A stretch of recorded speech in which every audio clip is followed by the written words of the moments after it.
Millionaire catches Nanny putting a wig on his daughter with cancer, and everything changes. Daniel Whitmore was never an easy man to be around.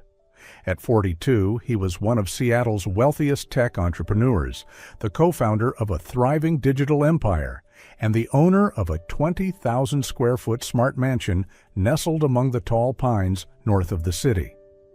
People knew Daniel as a genius, brilliant, efficient, and emotionally untouchable. But behind the glass walls and million-dollar contracts was a man who had lost more than he ever dared to admit. His wife, Claire, had died 2 years earlier in a tragic car accident. At the time, their daughter Lily was only 4. That loss sent Daniel into a silent state of emotional shutdown. No loud grief, no public tears. Just silence that stretched on for months and a growing gap between him and the little girl who needed him most. Lily, now 6, was battling leukemia. The relentless chemotherapy had taken away her golden curls, along with much of her laughter. In that grand, modern home, only the sound of her small footsteps echoed down the empty halls, her toys abandoned like forgotten memories. Daniel didn't know how to face his daughter when she was so fragile, so quiet. Every time he looked into Lily's eyes, he saw his own helplessness reflected back, and it drove him to distance himself further. To cope with the reality he couldn't control, Daniel set strict household policies, especially for housekeepers. No interaction with Lily, no talking to her, no touching her, no affection, no attention. His reasoning? It would protect her from forming emotional bonds that could be broken, like the many housekeepers before who had come and gone, each departure leaving Lily a little more hollow. In the span of just 2 months, 5 housekeepers had been fired. The reasons were always petty: a dropped glass, a fingerprint left on a mirror, or simply smiling too warmly at Lily. No one was perfect enough to stay. No one was allowed to touch the last fragile piece of his heart. The high-tech mansion had become a fortress, one where childhood joy was suffocated by rules and love was buried beneath layers of control and efficiency. But everything began to change. The day Emily Rivera walked through those iron gates. The day Emily Rivera stepped into Daniel Whitmore's mansion, a soft rain was falling. She had woken up at 5 a.m., tied her dark brown hair into a neat bun, and pressed her simple uniform, a white blouse and pale blue slacks.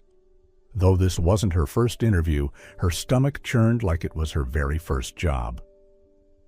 The oak door opened, and an elegant secretary led Emily through a hallway adorned with priceless paintings and expensive antiques.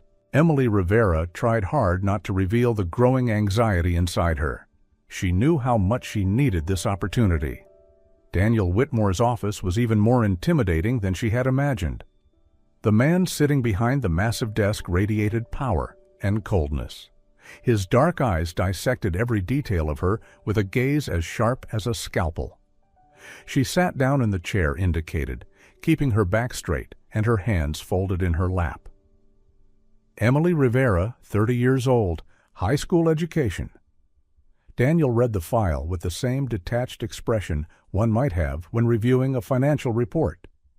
3 previous housekeeping jobs, 2 letters of recommendation. Why did you leave your most recent position? The family moved abroad, sir. I worked for them for 2 years without any issues. Emily kept her voice steady, though she felt the weight of his piercing stare. I'll be direct about my expectations. Daniel leaned back in his chair and began listing them, his tone as commanding as a military order.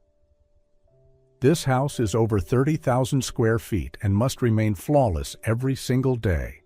Surfaces polished, furniture in place. No fingerprints on mirrors, no stains on the floor, not a speck of dust on the tables. Emily nodded, committing every word to memory. She had worked in large houses before and knew that discipline was the only way to keep a job. And one more important thing, Daniel's voice grew stern. I have a 6-year-old daughter. You are absolutely forbidden to interact with her. Your job is cleaning, not childcare. The girl has her own schedule and activities. You are to keep your distance and focus solely on your tasks.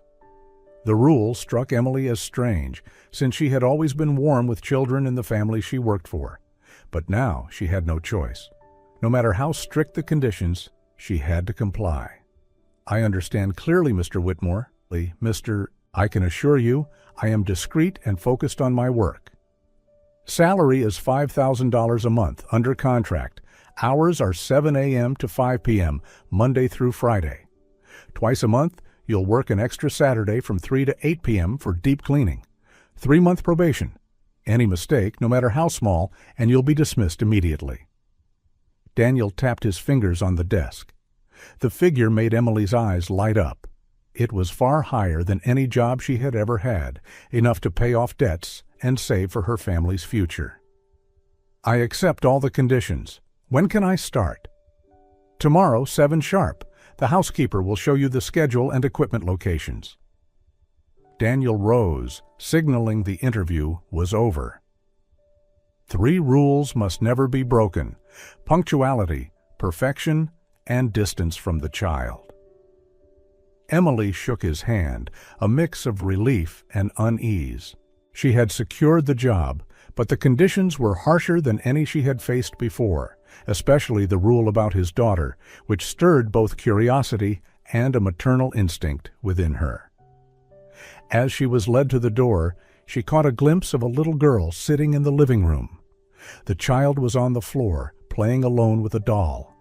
Something about her fragile posture pierced Emily's heart.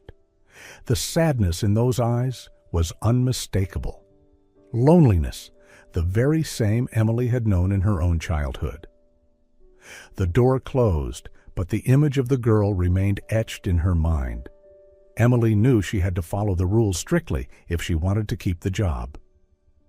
On her way home, Emily Rivera was already imagining a plan for her first day at work. She would arrive early, work hard, and prove she was nothing like the women Daniel Whitmore had fired before. But she had no idea that her very presence in that house would mark the beginning of changes no one could have foreseen. The alarm rang at 5:30, but Emily had already been awake. She showered quickly, slipped into the carefully pressed uniform, and tied her hair neatly. There could be no flaws in her appearance. At exactly 6:50, she stood at the gates of the mansion, waiting. Moments later, the housekeeper, Carmen, a kind-looking woman in her 60s, came to greet her. Carmen had worked for the Whitmore family for more than a decade and knew every detail of the household routine. "Daughter, let me be blunt," Carmen said as she led Emily inside. "Mr. Whitmore is extremely demanding. I've seen good women lose their jobs here over the smallest mistakes. He doesn't let anything slide." Emily nodded seriously, committing every word to memory. Carmen showed her the supply room and explained the cleaning rules for each type of material in the house. Crystal must only be cleaned with the special solution. Glossy wood needs a separate treatment. Marble must be handled with extreme care to avoid leaving stains. After a pause, Emily hesitated, then asked softly, "And about the little girl, may I at least greet her if I see her?" Carmen let out a heavy sigh, her eyes reflecting a hidden sorrow. "Lily is an angel, but since the day she became ill, her father, Mr. Whitmore, hasn't been able to look her in the eye. That no-contact rule is his way of protecting himself, not her. The child was diagnosed with leukemia a few months ago. The chemotherapy made all her hair fall out. Since then, Mr. Whitmore has become even more withdrawn and controlling." She shook her head with pity. "That child lives almost entirely alone in this enormous mansion." The words made Emily's heart tighten. She thought back to her own childhood, growing up deprived of a father's affection. She knew exactly how deeply loneliness could carve into a child's soul. But she reminded herself firmly, she had to focus on the job or risk losing everything. That morning, Emily worked with meticulous dedication. Every item was polished to perfection, the floors gleamed without a single footprint, and everything shone like glass. She even rearranged a few decorations for harmony, careful down to the smallest detail. Around 10 o'clock, while cleaning the living room, she heard the sound of small footsteps descending the stairs. Lily appeared in the doorway, wearing a pink unicorn dress, her bald head hidden under a colorful knit cap. The little girl stopped and looked curiously at Emily. "Hello, miss?" Lily's voice was soft, her big round eyes glimmering with shyness. Emily's heart clenched. She remembered the strict order from her employer, yet she couldn't ignore the fragile innocence before her. She smiled gently, gave a small wave, and quickly turned back to her cleaning, pretending to focus. Lily sat quietly on the rug, playing with her doll. Emily stole a glance from the corner of her eye. The child's games were unusually somber, a lonely princess doll trapped in a deserted castle. "My doll doesn't have hair either," Lily whispered, stroking the doll's bald head. "Just like me." The words pierced straight into Emily's heart. She had to swallow hard to keep from breaking down in tears, resisting the instinct to scoop the child into her arms. She continued cleaning in silence, but her mind was already consumed with dangerous thoughts she knew she shouldn't have. When Daniel Whitmore came home for lunch, he made a round through every room to inspect. He ran his finger along the tabletops, searching for dust, lifted mirrors toward the light to check for smudges, and examined each item to see if it was in its original place. His face remained expressionless the entire time. Finally, he gave a slight nod. "The work is acceptable for now." It was almost a rare compliment from a man as demanding as he was. Emily Rivera bowed her head, hiding her relief, and went back to her duties. In the afternoon, she was assigned to clean the second floor. When she stepped into Lily's room, Emily froze. The shelves and walls were covered with photographs of the little girl before her illness. A radiant Lily with golden hair, sparkling clear eyes, and a smile as bright as an angel's. In those pictures, she looked like a tiny princess who had stepped out of a fairy tale.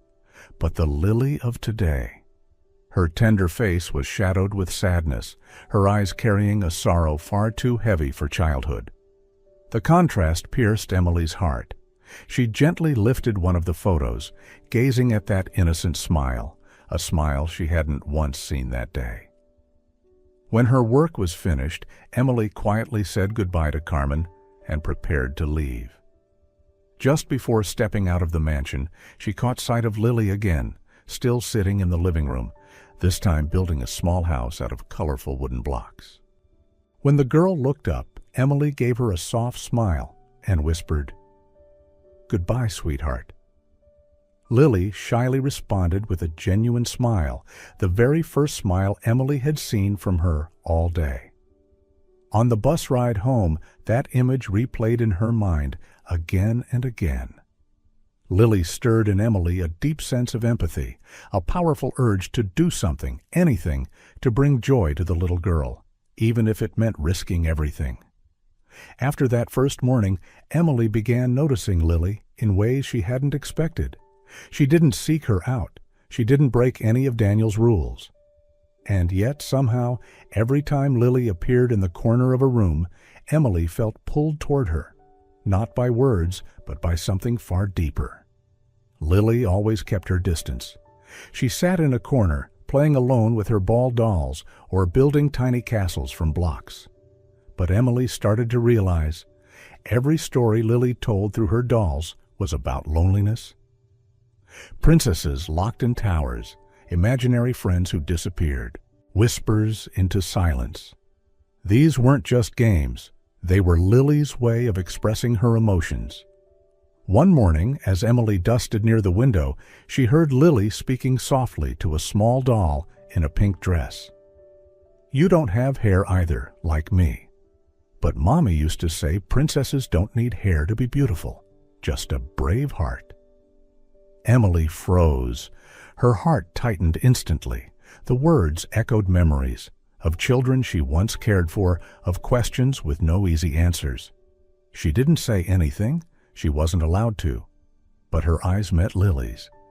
And in that single moment, without a single word, the child knew Emily was listening. From that day on, Lily began appearing more often in the spaces where Emily worked. She still didn't speak, but she played nearby. When Emily organized the library, Lily laid under the reading table, flipping through picture books. When Emily cleaned the windows, Lily sat beneath them, quietly assembling puzzles. And every time Emily passed by, Lily looked up, waiting for a glance, a faint smile, a silent presence. One afternoon, while Emily was replacing a vase of flowers in the corner, she heard Lily whisper, "You're the first person who doesn't look at me like I'm about to disappear." Emily turned around. Lily didn't meet her gaze, just kept stacking the tiny plastic bricks into her half-built castle. Emily didn't speak, but she knelt down and gently placed a final brick beside Lily's, her way of saying, "I'm here." No rule had been broken, no lines crossed, but that silent bond, built from glances and gestures, had already begun to shift the world for both of them.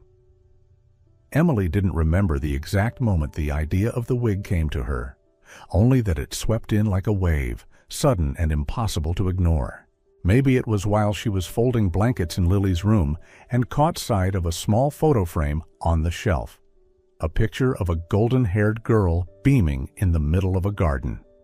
That was Lily, but a very different version, vibrant, radiant, untouched by illness. Emily stood there for a long time. Staring at that photograph, it felt like she was looking into the heart of a little girl who had once been a princess, and who was now quietly searching for the wings she'd lost. That evening, after returning to the modest apartment she shared with her mother, Emily opened her laptop and began searching. Wig for children with cancer. Long blonde synthetic wigs. Soft caps for sensitive scalps. They weren't cheap. The wig that matched Lily's former hair cost nearly half of Emily's monthly salary. But she didn't hesitate. She dipped into the small savings she had been planning to use to fix their broken water heater, and placed the order that night. She didn't plan it all out. There was no perfect strategy. Just a feeling deep in her chest that said, "This child needs this. Not for vanity, but to feel like herself again." A few days later, the package arrived. A pastel-colored box containing a soft, shoulder-length, golden blonde wig made with the gentlest fibers for sensitive skin. Emily held it in her hands like a treasure. Saturday morning came. Daniel had left early for a meeting downtown. Carmen confirmed he wouldn't be back until noon. Emily worked swiftly and silently. The entire first floor was spotless within an hour.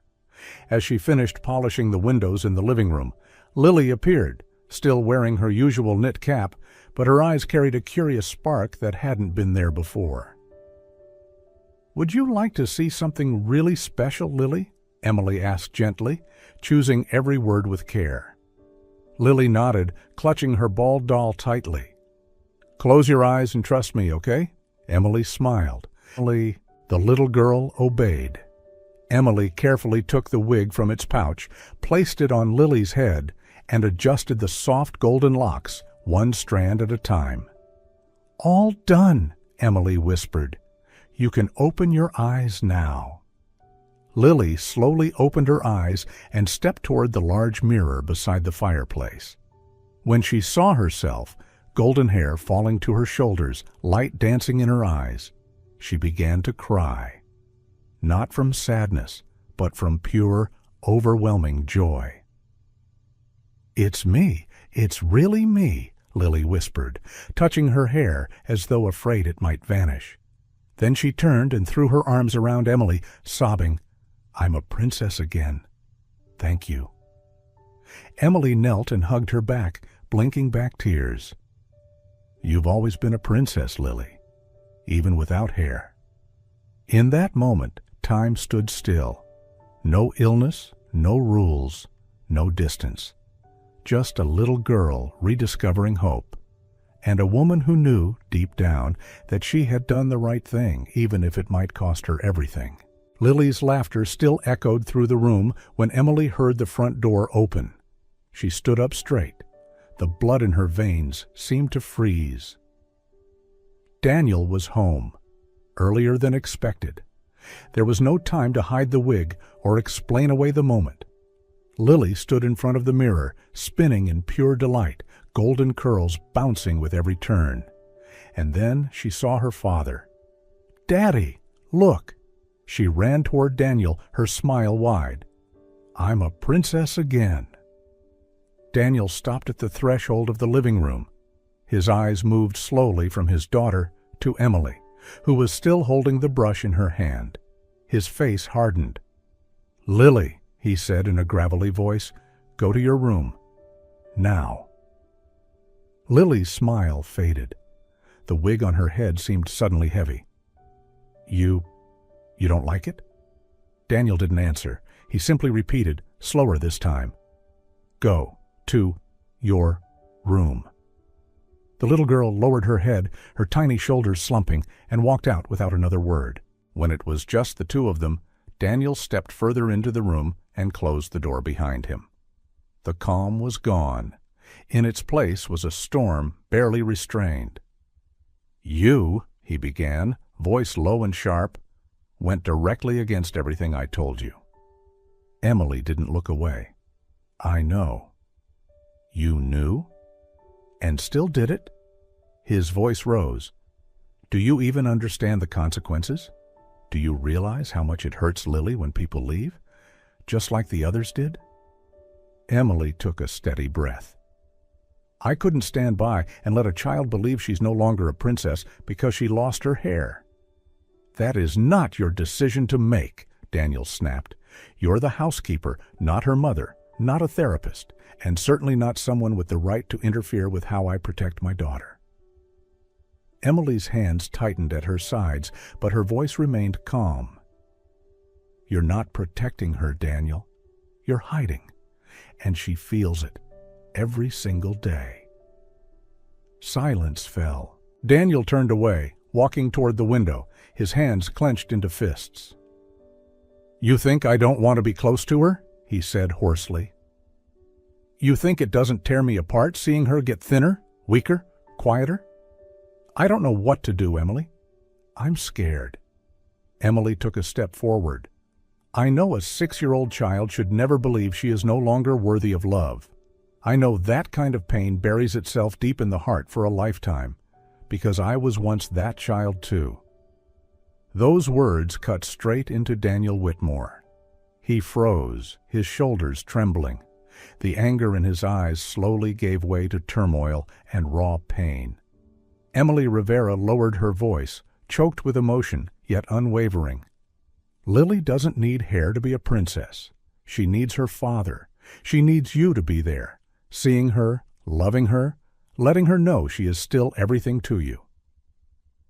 A suffocating silence filled the room. Daniel turned away, his hand clenching tightly into a fist. Emily knew she had recklessly crossed a forbidden line, yet she also saw the icy walls around him beginning to crack. At that very moment, a trembling voice came from the doorway. "Daddy, you don't love me anymore because I don't have hair, do you?" Both Daniel and Emily flinched. Lily stood there, the wig slightly askew, her eyes red and brimming with tears. She had heard the final part of their conversation. "Lily?" His voice broke as he spoke her name.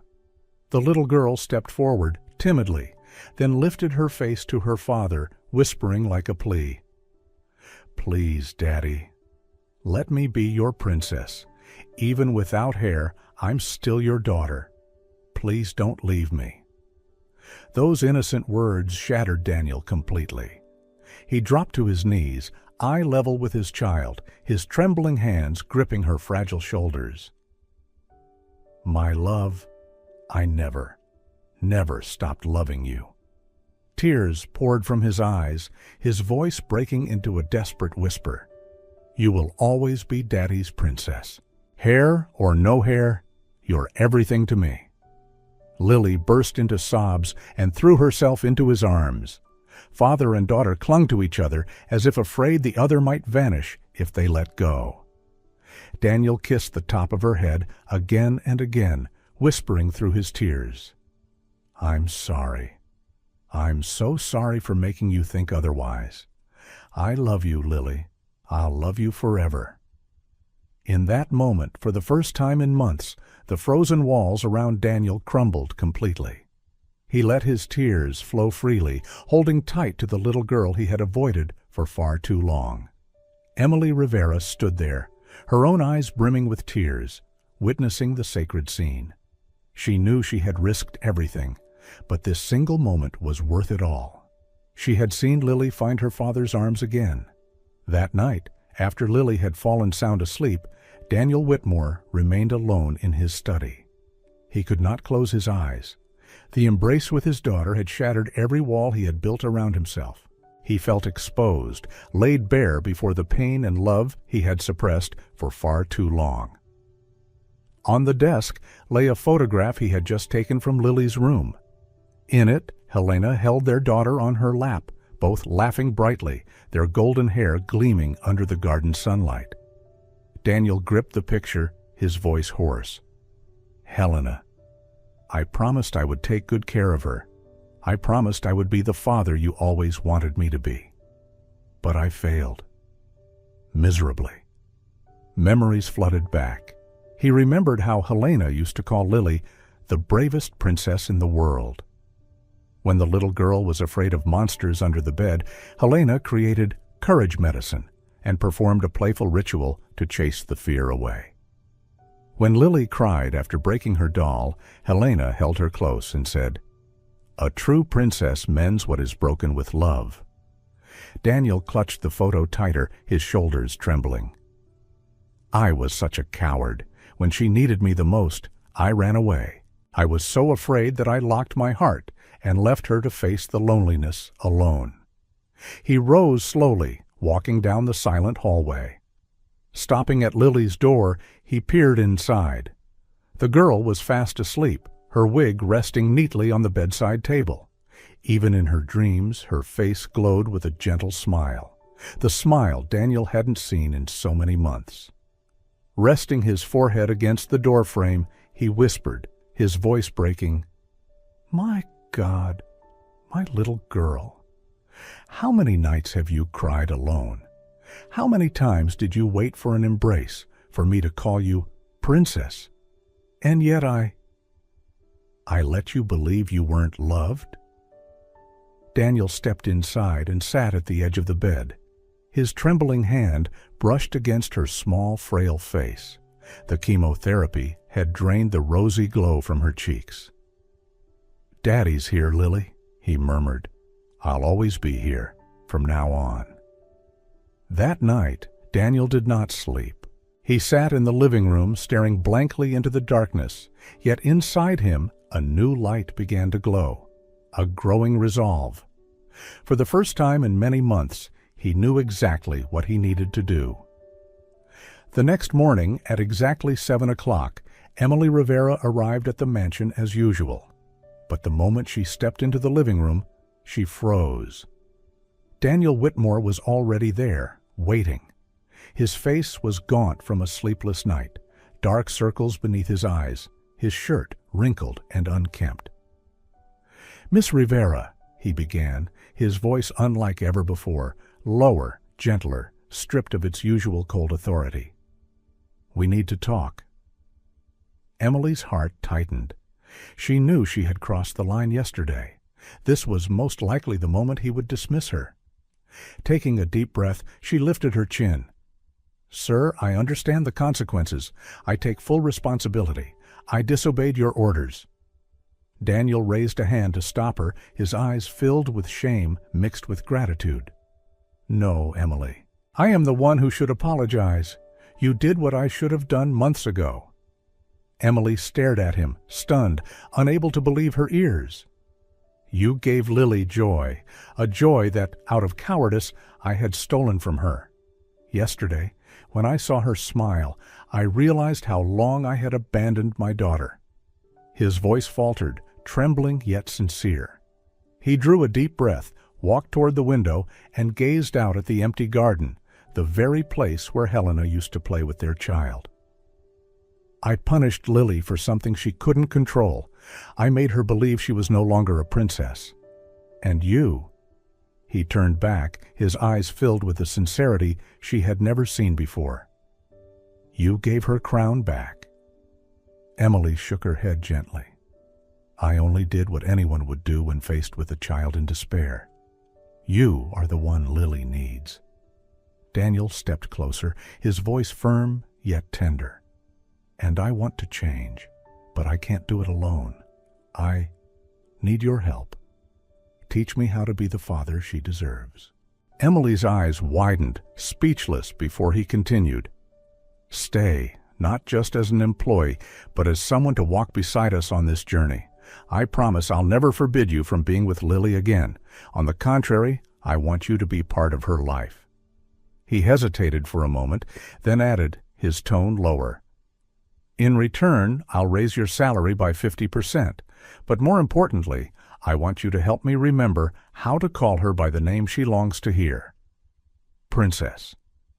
Tears blurred Emily's vision. Standing before her was no longer the cold, authoritarian employer, but a father desperately searching for a way back to his child. She smiled softly. "I'll stay, but I have one condition." Daniel raised an eyebrow. "What condition?" "Starting today, you must call Lily your princess. Begin again now." For the first time since Emily had stepped into the mansion, Daniel smiled, a true, heartfelt smile. "All right, I promise." At that very moment, the sound of small footsteps echoed down the stairs. Lily appeared, dressed in a simple dress, her bald head uncovered, her eyes tentative as she looked at her father and Emily. Daniel immediately knelt, arms open wide. "Good morning, my brave princess." Lily's face lit up like the sun. She ran into his embrace, laughing brightly, a smile that needed no wig to shine. Emily stood watching, her heart overflowing with joy. She knew a new door had just opened for all of them. From that morning on, the atmosphere inside the Whitmore mansion began to shift. The hallways no longer echoed like a silent library. The cold stare of a distant father was gone. In its place, life, little by little, returned. Daniel no longer locked himself in his office all day. Instead, he showed up more often in the living room, sometimes quietly watching Lily play, sometimes simply asking her what she wanted for lunch. For Lily, even the smallest change in her father was enough to light up her eyes. She began telling more stories, proudly showing her drawings, and sometimes even asked him to play dolls with her, which, to everyone's surprise, Daniel actually agreed to. Emily observed it all from the background, never interfering, never pushing.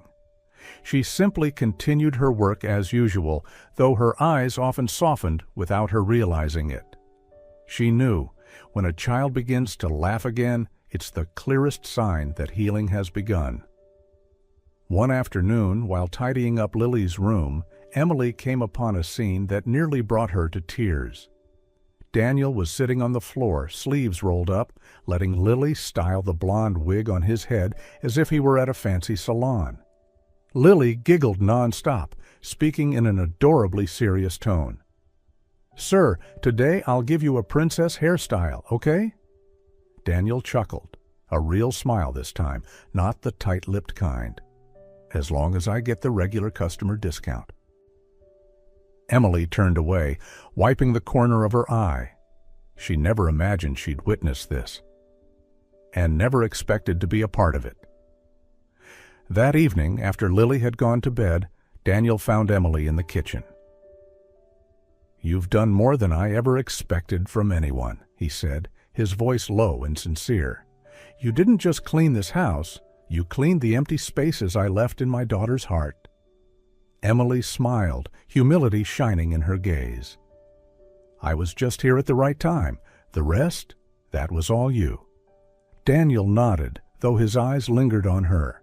For the first time, it wasn't the gaze of a boss. It was gratitude, and maybe something more. And so, day by day, the mansion that was once cold began to feel warm again, not because of the heating system, but because of a child's laughter, a caregiver's gentle voice, and the heart of a father learning how to love again. Neither of them said it aloud. No one rushed to label the growing connection between them. But both Daniel and Emily could feel it. Something was changing. It was the way their eyes lingered a little longer each morning, the way Daniel asked how Emily liked her coffee, and quietly placed the exact cup on the kitchen counter the next day. The conversations about Lily that started lasting a few extra minutes, then hours. One evening, Daniel watched the two of them with warmth in his eyes, then spoke in a tone that carried more weight. "Emily, there's something important I want to discuss with you." Lily instantly tightened her grip on her father's hand, her round eyes full of anticipation. Serious talks lately often led to the sweetest surprises. Daniel bent down to meet his daughter's gaze. "Do you remember what we talked about last night, sweetheart?" Lily nodded eagerly, her eyes sparkling. She turned to Emily, her voice solemn, as though making an official declaration. "Miss Emily, do you want to become a real part of our family?" Emily blinked, startled. "What do you mean, dear?" Daniel stepped closer, his expression a mix of tension and sincerity. "Emily Rivera, over these past months, you've been far more than an employee. You've become an irreplaceable part of our lives. Lily loves you like a mother, and I—" He paused, drawing in a deep breath. "I have fallen in love with you, with your kindness, your courage, and the light you've brought into our home." From his pocket he drew out a small velvet box. Opening it revealed a diamond ring, simple yet elegant. "Emily Rivera, will you marry me? Will you officially become the mother Lily deserves?" The world seemed to stop. Lily jumped with excitement, clutching Emily's hands. "Please say yes, Miss Emily. Please." Tears welled in Emily's eyes as she looked at father and daughter. She remembered the very first day she had stepped into this mansion, just a desperate woman in need of a job. And now she was being offered the chance to be part of a family she had never dared to dream of. "Yes," she whispered, then louder, clearer. "Yes, I will."